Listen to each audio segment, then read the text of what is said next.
Good day! Welcome back ulit sa aking channel.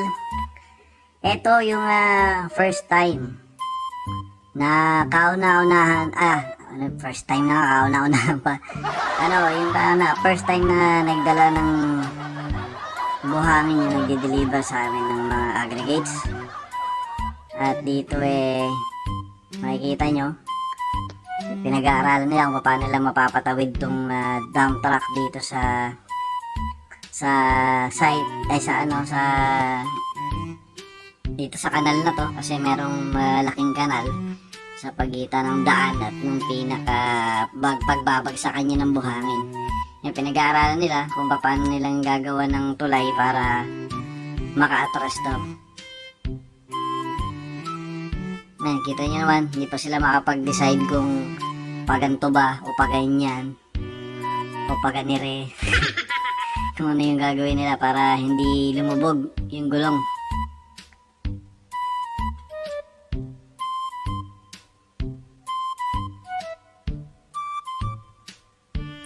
Ito na nga, yung first attempt. Yun! Lumubog yung gulong. Kasi wala, masyado palang malambot yung lupa. So, hindi kakayanin ng umatras. Ngayon, sabi ko dyan sa kanila, tambakan muna nila ng mga bato para magkaroon ng gugulungan yung gulong.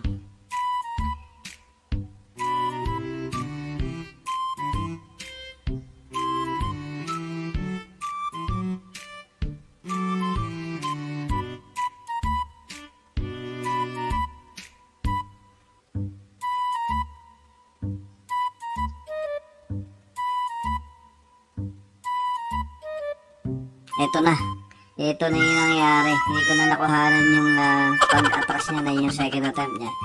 Nabahuran na itong dump truck. Ayan, bumaba na yung driver. Kasi sabi niya, ganito na lang.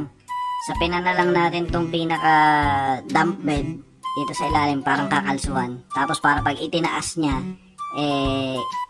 tataas din yung pinaka nabahurang gulong habang itinataas niya yung pinaka bed. Kaya naghahanap sila ngayon ng pwede nilang ilagay. Nagpapahanap ngayon yung driver ng malaking bato na pwedeng ipangkalso. Wala silang makitang bato. Ang nakita nila isang malaking tawag ito, yung pinutol na puno. Yan, sinusubukan nang iangat. Makikita nyo parang wala pang nangyayari. Yun. Yung pagkasagad niya, umangat ng konti yung gulong pero hindi talaga parang konting-konti lang. Yan, tatambakan kita ng bato ilalim para kumapit yung gulong.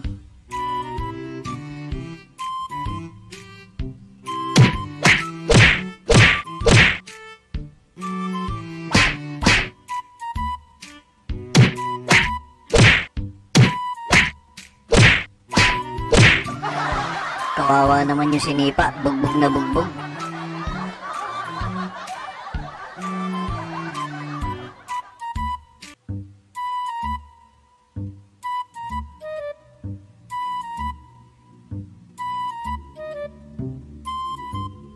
Dahil hindi naging successful yung unang ginawa nila, ang sabi ng driver, baka meron tayong makukuha na mas makapal pa dito, na mas malaki, para umangat siya. Kaya yan, naghanap ulit sila ng isa pang pinutol na puno. Hindi namin pinutol yung puno na yan dati nang putol yan, nandiyan na yan sa loob ng site. Ayan.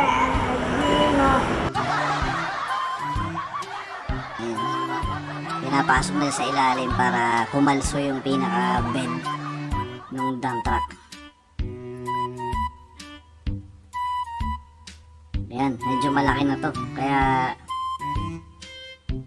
sigurado aangat na.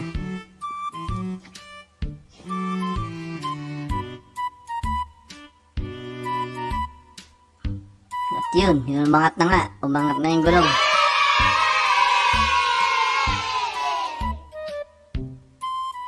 Yun.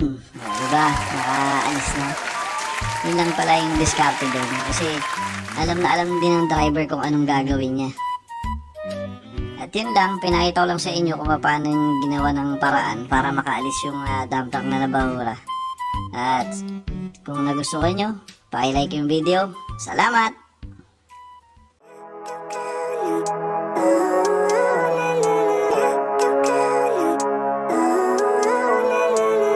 Living life, every day, late at night, not okay. All I want, and I pray, all I need are some better days. Fuck me, I'm looking in the mirror, so foggy, but I've never seen clear.